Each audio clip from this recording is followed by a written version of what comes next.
600 police officers that we have are charged on any given day with investigating crime, stopping homicides from taking place, preventing carjackings. That's the work of a police officer in a city. Meanwhile, we have ICE agents throughout our city and throughout our state who, along with Border Control, are creating chaos. Police are so busy now responding to the mess ICE is creating, they're not able to be as responsive to the people they're supposed to serve. That's what they were just saying in those clips. Meanwhile, we continue to see daily examples of ICE agents using excessive force against civilians. We're seeing ICE agents brutalize both immigrants, suspected immigrants, and protesters on the streets of Minneapolis, tackling people, deploying tear gas, smashing windows, and pulling people out of cars. These are just some of the scenes. We've seen ICE agents get physical, even ripping phones out of the hands of citizens trying to film their activities. We've heard from a reported father of 6 who told Sky News that his children went to the hospital because ICE agents threw a tear gas canister underneath his car. We've seen videos like this, showing an overzealous Border Patrol agent seeming to threaten someone they've detained with pepper spray to the face, which is apparently excessive enough that the agent was seemingly restrained by another officer who appeared to know better. I guess that's good, but still, this is happening out there a lot. Even the president of the Minneapolis City Council says he was assaulted by ICE agents while observing an agent carrying out an arrest. I'm going to talk with him also in just a moment about what's actually happening on the ground. These are the kinds of heavy-handed tactics the administration is defending.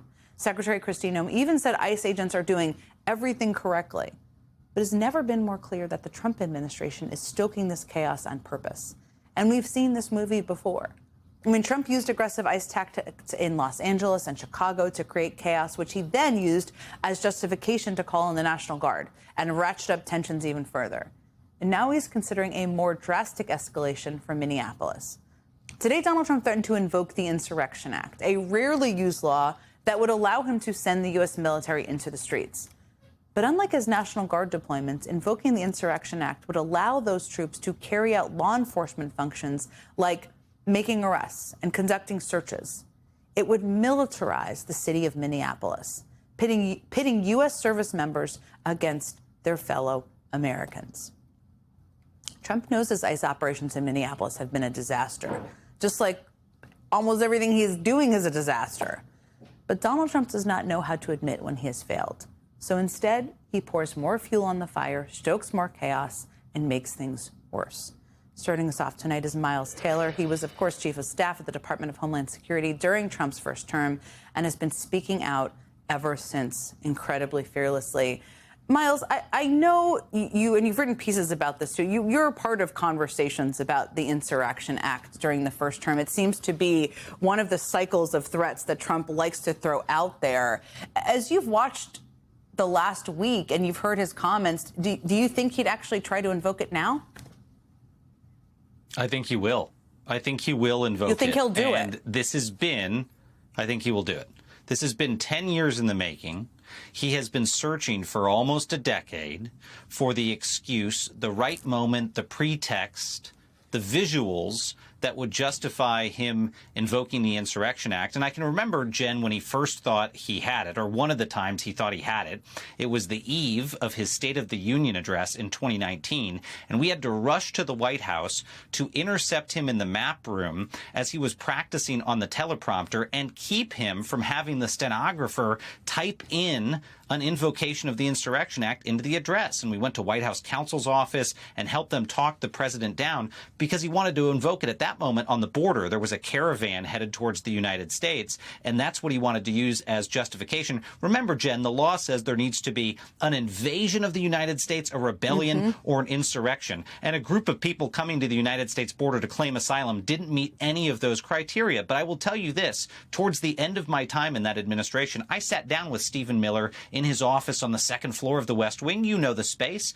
And Stephen told me about how if Trump won re-election, it would be a shock and awe blitz of executive orders. And one of those things he would look to do was invoke the Insurrection Act, and they would try to run it up to the Supreme Court as fast as humanly possible to get a decision. I would not be surprised in the least if this year Donald Trump does it. He spent last year trying to foment circumstances in Los Angeles and Chicago and Portland to justify it. All of those failed. Now in Minneapolis, they see circumstances which to them might seem acceptable for the invocation. To anyone else, it will look lawless and unconstitutional, because it will be.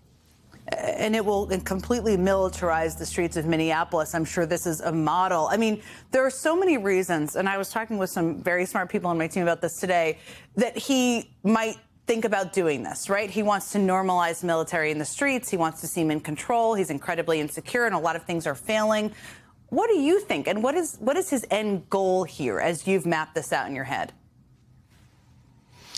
Look, don't take my word for it. Listen to his own current chief of staff, Susie Wiles, right, who a month ago, when those Vogue interviews came out, she said he has an alcoholic's personality. But Donald Trump is a teetotaler. He doesn't drink. What he is drunk on is power. The man is drunk on power. And I don't say that facetiously. I don't say it hyperbolically. I go back to early in his first term. And I remember when those cabinet members who didn't really know him got to know Donald Trump. And one of the things they discovered was he was on this constant quest to figure out what the apex of his powers were. Where was he most powerful? Because the man came into office deeply disappointed that he didn't have all the powers he thought he had. Trust me, the man has never read the United States Constitution, and he was confounded that he had checks from the executive branch in his own branch, that there were checks from Congress, that there were checks from the courts. And so he wanted to know, where am I most powerful? And early in the administration, that's when he was first told the words Insurrection Act. And ever since that moment, he was infatuated with it. I mean, I've said to people before, he started calling it by his own set of words. He called it his magical authorities. On more than 2 occasions, I heard him reference those powers as his magical authorities, because to him, if he invoked it, he could do everything he wanted. Now, that's not what the law says. That's not what the Constitution allows. But in Donald Trump's mind, this allows him to do anything. That should worry all of us. He has a creepy obsession and disturbing obsession with politicizing the military, too. And I just keep thinking of these men and women who are being put in this impossible situation over and over again. You know, watching and I've talked to a lot of them over the course of the last week, elected officials in Minneapolis, local officials, senators, others. It's heartbreaking what they're seeing. And they're all punching back very hard. But this is like a barreling movement from the Trump administration coming towards them. What would you tell them? You've thought so much about his thinking, what works and doesn't. What would you tell them? What advice would you give to the leaders of the city about how to deal with this? Well, one quick note first, Jen. Creepy is the right word here. We need to start using that more again, because Donald Trump's obsession with this was creepy. I can remember when he would go meet frontline agents, ICE agents, and he would find the toughest looking one, a guy with a sharp jaw, beefy arms, who looked like he was in special forces. He would go up to him and he'd put his hands on both shoulders and say, verbatim, "You look like you're straight out of Central Casting." It was weird. But what Donald Trump didn't mean was, I want all of my ICE agents to look like soldiers instead of frumpy beat cops. He meant, I want them to act like soldiers. So this has been long in the making, and again, creepy. As for Jen, my advice to elected leaders in Minnesota, do what Illinois did. Do what California did. Go on legal offense against this administration. And as you know, Minnesota is starting to do that. They're doing that by suing about the invasion of ICE agents. What they also should be doing is preparing preemptive actions for the possibility that Donald Trump invokes the Insurrection Act. They need to go on legal offense. And you know what? I'm heartened to see so many state and locals doing exactly that. They've gotten the message. They're standing up. They are being defiant. The only way to be in this moment is on offense. Otherwise, he will keep pushing and plowing forward. Miles Taylor, thank you as always. So insightful, chilling, but important for people to hear. Thank you again.